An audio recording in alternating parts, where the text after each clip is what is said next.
poll numbers show that even with escalating crises abroad, the president doesn't seem to be losing so much ground, but he also isn't gaining any either. What does it mean? A new CNN ORC poll shows that the president's approval rating stands right now at 42%, within the margin of error from the last time you checked this polling. Is this the new normal for the president? What does it mean going ahead? Let's talk about it with John King, CNN's chief national correspondent, and of course the anchor of Inside Politics. Morning, John. So as we laid it out right there, approval at the moment standing at 42%, but in the midst of not one but multiple crises that he's dealing with overseas, and he's taken a lot of heat from Republicans on his handling of it. What do you think it means?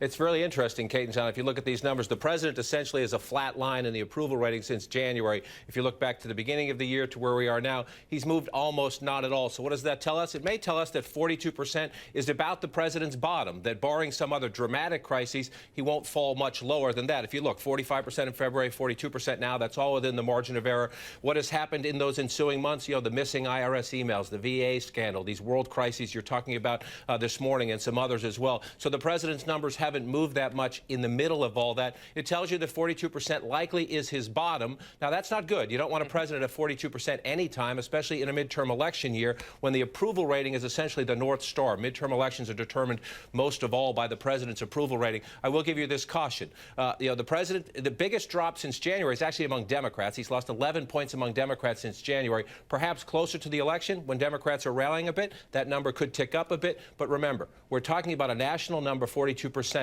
You can bet if he's at 42% nationally, the president is lower in the states that have the big Senate races this year. They tend to be red states like Montana, South Dakota, West Virginia, Alaska, Louisiana, North Carolina. If he's at 42 nationally and he lost most of those states I just listed in 2012, he's probably a little lower in those. So it's not as, there's no new discouragement for Democrats, but there's nothing to cheer about.